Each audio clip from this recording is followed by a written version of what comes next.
Welcome to week 12 all. Dr. JC here. We're going to spend a little bit of time over the next couple of parts talking about nationalism and revolution in various regions and nations during these World War eras. So in this first part, we're going to focus specifically on the Russian Revolution. So in some ways, it's going to take us back before World War I and through World War I. And then in part two, it'll be a little bit more of a choppy lecture, largely because we're going to do a series of vignettes, revolutionary movements, nationalist movements in places like India, Iran, and the creation of this Israeli state in Palestine as well. So the impact in the Levant itself. So let's start here next in part one of lecture 12 on the Russian Revolution.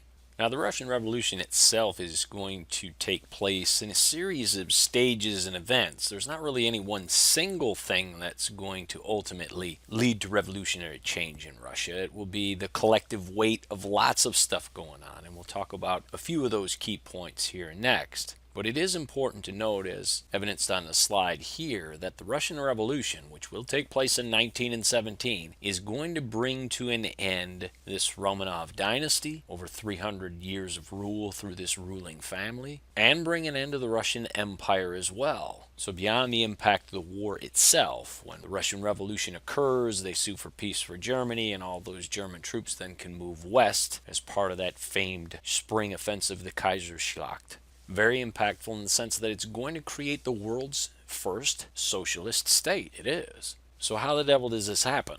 Well, let's start with this important character here, Grigory Rasputin. While time hardly allows me to go deep into detail about the history associated with this cat, and very influential in Russian history to be sure, and many of you may have heard of the name, it is worth noting here that Rasputin was from a small village in Siberia, Pokrovskoe, and seems to have been some sort of spiritual healer, likely a clairvoyant, a mystic to be sure, and known about the country. He's known to be a healer, and he's even known as far away as St. Petersburg by the Russian royal family, depicted here. He's alleged to have been part of this sect or religious group associated with the Russian Orthodox Church, but not really. They were known as the Khlysty, Khlysty, the Khlysty. An interesting bunch in their own right. Some might argue that they've become so religious that they moved to the actual darker side of things. And according to legend or Rasputin himself, he's had this grand vision. This is a guy that can see in some ways into the future himself, flashes of what he thinks going to happen. And one such vision tells him to go to St. Petersburg and help the royal family. So at the age of 34, he leaves Siberia, journeys all the way to St. Petersburg, and eventually draws an audience with the royal family itself because young Alexei, the only male heir of Tsar Nicholas and the Tsarina Alexandra herself, is in a really bad way. You see, Alexei is a hemophiliac, and he had scraped his knee very badly to the point where they could not stop the bleeding. He was bedridden. They really thought he was going to die. Enter Rasputin. They know of this healer, and he actually calls for an audience saying, I can heal the boy. Let me go in and see the boy. And they do.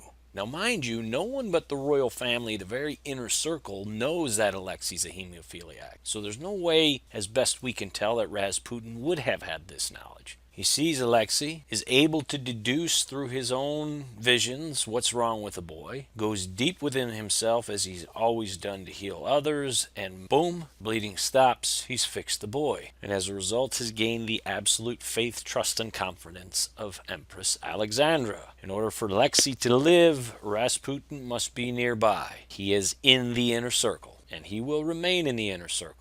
So much so that when Tsar Nicholas goes out to the front to take leadership of the army itself in the field, Rasputin is left in St. Petersburg to effectively be Tsar himself, because Tsarina Alexandra has basically turned all decision-making over to him, all the way up to the point where he's doing administrative duties. He's at a desk. He's hiring and firing ministers. And quite frankly, most all the decisions he's making are terrible. So that as the army begins to suffer major defeats, millions of Russians are dying, hundreds and hundreds of thousands of Russians within St. Petersburg themselves starving, hints of revolution kick about. In fact, they start to call St. Petersburg Chektograd, which means Devil's Town. They view Rasputin as the devil. And rather than explain how he is exorcised from Russian society here, you guys can read about his assassination. Fascinating, really. Just know that his presence, because of his character, again, something you guys can read about,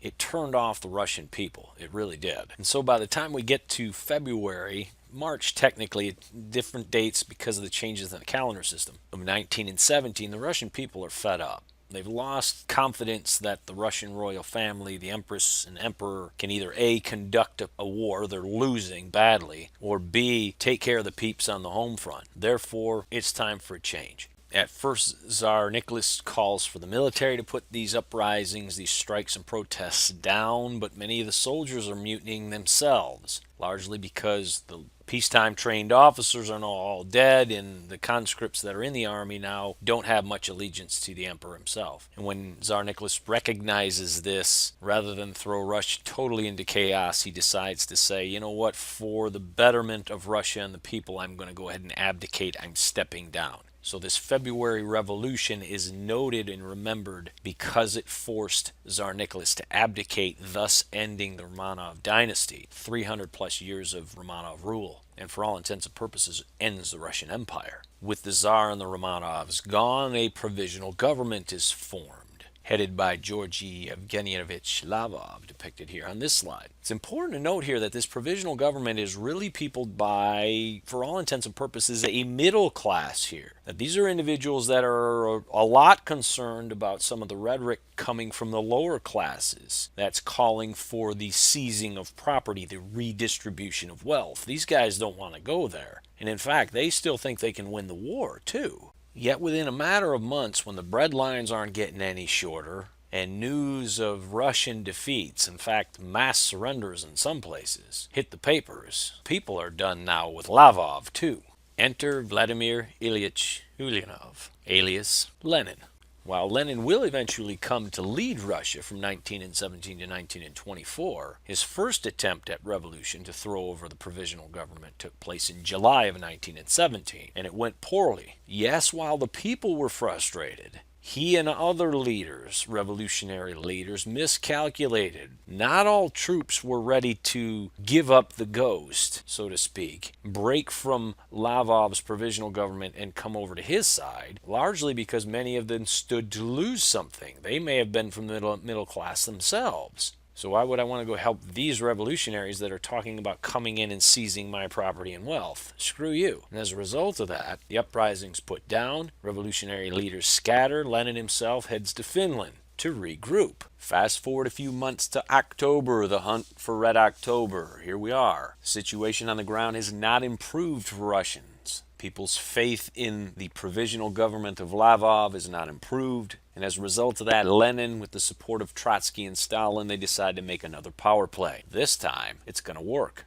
Utilizing the Russian youth that were the vast majority of members of this Bolshevik party, which Lenin co-founded. This great October Socialist Revolution, as it's called, begins in Petrograd or St. Petersburg, where a successful coup or seizure of power takes place. Members of Lavov's government are placed under arrest, sent to Peter and Paul Fortress there in St. Petersburg, and Lenin is the new leader in Russia. Yet not everybody is happy about this first in the world's history proclaimed socialist state.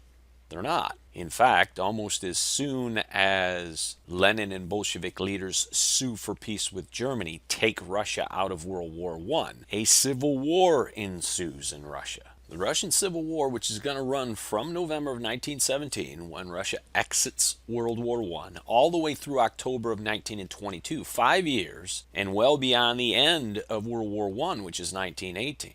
And while in some ways this can be likened to a game of Risk, with all these different colored armies, we've got the White Army that's anti-communist, the Red Army, which is supporters of Lenin, Stalin, and Trotsky, or a socialist army. And then in Ukraine you have this Green Army, where they want everyone the hell out. We want to have our own independency. Therefore, many moving parts to this Russian Revolution. It's important to understand and recognize, however, that in many ways this is the beginning of what we might call the Cold War, where capitalist forces are starting to push back against anti-capitalist forces or socialist forces. You see this playing out during the Russian Civil War, that countries like the United States, Britain, and even Japan are going to try to help out the White Army in this Russian Civil War to get rid of Lenin, to get rid of the socialists. So as early as the 1920s, you already start to see the outline of what will be a much larger Cold War in the 1960s.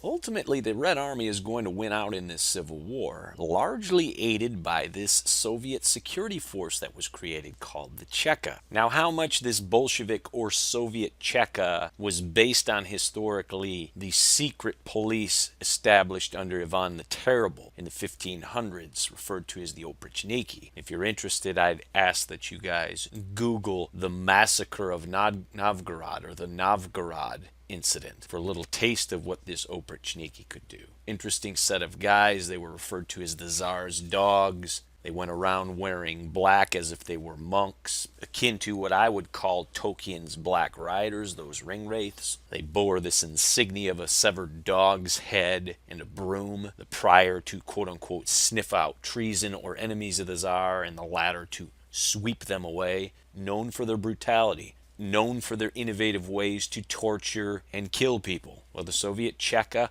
also wore black leather, also had long flowing coats, and also rooted out enemies of the Soviet state. And you were either sent to a gulag or prison system, or you were just killed. Either way, it's important to understand that the Soviet Cheka really is the first of a series of what will be secret police forces that we know to exist and did exist in Russia. And their sole purpose is to make sure that people behave. And I think the quote on the right here by Iron Felix Dzerzhinsky, he's the individual that would lead the Soviet Cheka, says it all. This is a terrorist organization, and you terrorize people that don't politically agree with you. And this, my friends, is the alt-left, to use today's political parlance. Much haze made about the alt-right. Understand the alt-left has its own brutal, darker angels associated with it. And the sheer scare tactics that were associated with the Cheka helped the Red Army maintain and gain control from within. Not only from their own opponents, the White Army, and in some sense the folks that in Green Army, but any potential deserters within the Red Army as well. So you are either supportive of the socialist state or you're not. And if you're the latter, you will go to work in a work camp or you will cease to exist. Thus, by 1922, the Red Army will win. They're victorious. Aided by this Soviet Cheka, Lenin now is at the helm of the world's first Soviet or socialist state. And before we move on in part 2 to other nationalist movements, like in India and elsewhere, it's important to point out here that the terror that was the Soviet Cheka on average people also didn't escape not-so-average people. And I'd be completely remiss if I failed to mention what happened to the royal family. What happened to the Tsar and his family?